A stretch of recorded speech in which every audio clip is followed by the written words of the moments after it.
ইস্তেহারে অভিনব চমক, তৃণমূলের প্রতিজ্ঞা, স্থায়ী ফলকে উন্মোচন করলেন তৃণমূল প্রার্থী বীণা মণ্ডল। উত্তর চব্বিশ পরগনার স্বরূপনগর বিধানসভায় ইস্তেহার প্রকাশে এক অভিনব উদ্যোগ নিল তৃণমূল কংগ্রেস প্রার্থী বীণা মণ্ডল। ভোটের ইস্তেহারকে তৃণমূলের প্রতিজ্ঞা হিসেবে স্থায়ী ফলক আকারে মানুষের সামনে উন্মোচন করলেন তিনি। এদিন স্বরূপনগর বিধানসভায় আয়োজিত এক কর্মসূচিতে এই ফলক উন্মোচন করা হয়। সাধারণ ইস্তেহারের পরিবর্তে স্থায়ী ফলকে প্রতিশ্রুতি তুলে ধরায় রাজনৈতিক মহলে ইতিমধ্যেই তা বিশেষ দৃষ্টি আকর্ষণ করেছে। এই তৃণমূলের প্রতিজ্ঞা ফলকে 2026 সালের নির্বাচনে জয়ী হলে স্বরূপনগরের উন্নয়নের জন্য কি কি পদক্ষেপ নেওয়া হবে তা স্পষ্টভাবে উল্লেখ করেছেন প্রার্থী। উল্লেখযোগ্য প্রতিশ্রুতির মধ্যে রয়েছেন পাকা সেতু নির্মাণ, একাধিক স্কুল ও মাদ্রাসার উন্নয়ন, একটি আইটিআই কলেজ গড়ে তোলা, বন্ধ হয়ে যাওয়া বাস টার্মিনাস পুনরায় চালু করা এবং সাধারণ মানুষের সুবিধার্থে নতুন বাস রুট চালু করা সহ একাধিক উন্নয়নমূলক প্রকল্প। ফলক উন্মোচনের পর বীণা মণ্ডল জানান, আমি জেতার পরে এই কাজগুলো আগে হবে, তারপর অন্য কাজও করা হবে। আমরা মানুষের কাছে দায়বদ্ধ, কারণ আমাদের মাননীয় মুখ্যমন্ত্রী মমতা বন্দ্যোপাধ্যায় তিনি জনগণের রায় নিয়েই নির্বাচিত। আমরাও জনগণের রায় নিয়েই এই পরপর নির্বাচনে জিতে আসছি। সেই জন্য আমরা জনগণের কাছেই প্রতিজ্ঞাবদ্ধ যে আগামী দিনে এই কাজগুলো আমরা করব। যে কাজগুলো আমরা করব সেগুলো উল্লেখ আছে, প্লাস আমাদের কিছু রাস্তাঘাট পেন্ডিং আছে, সেগুলো আমরা আগামী দিনে করব। কারণ এর আগে আমরা প্রচুর রাস্তাও করেছি, আমাদের প্রায় 90% আমাদের রাস্তা কমপ্লিটের জায়গায়, আর যেগুলো পেন্ডিং আছে সেগুলো আমরা আগামী দিনে করব। আমাদের প্রচুর জল প্রকল্প, যেটা আমাদের পিআইসির মধ্য দিয়ে হচ্ছে, প্রায় 80% কমপ্লিটের জায়গায়।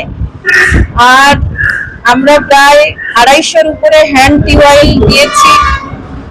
সোলার লাইটও প্রায় 500-র উপরে আমাদের বসেছে।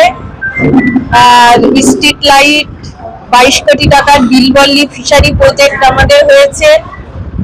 আরএলআই স্কিম আমাদের সগুনা জিপিতে খোলায়, ওখানে আরএলআই এর একটা কাজ কমপ্লিট, কৃষকরা প্রচুর উপকৃত হচ্ছে সেখানে।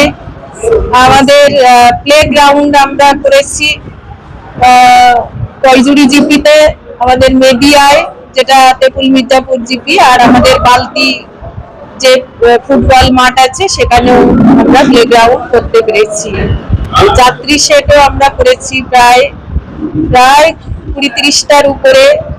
আর সেই সাথে সাথে আমরা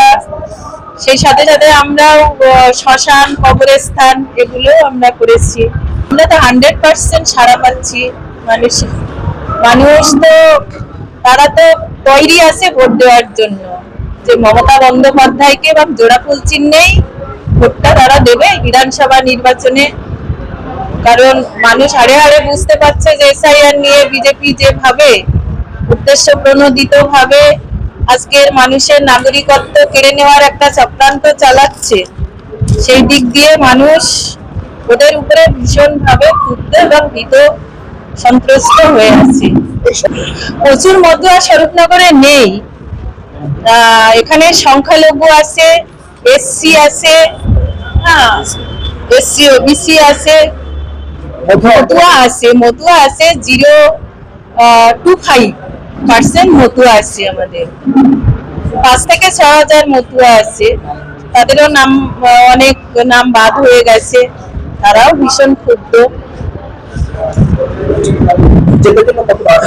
একদম 100% আশাবাদী, শুধু সময়ের অপেক্ষা। আপনারা 4 তারিখের রেজাল্টে সেটা প্রমাণ পেয়ে যাবেন। মার্জিন আমাদের বাড়বে, পরপর নির্বাচনে আমাদের মার্জিন বেড়েছে। স্বরূপনগরের মানুষ দুহাত ভরে আমাদের মাননীয় মুখ্যমন্ত্রী মমতা বন্দ্যোপাধ্যায়কে দুহাত ভরে দোয়া আশীর্বাদ করেছেন। এবারও আমরা ভীষণ আশাবাদী, এবারও আমরা বেশি মার্জিন স্বরূপনগরের থেকে আমরা পাবো।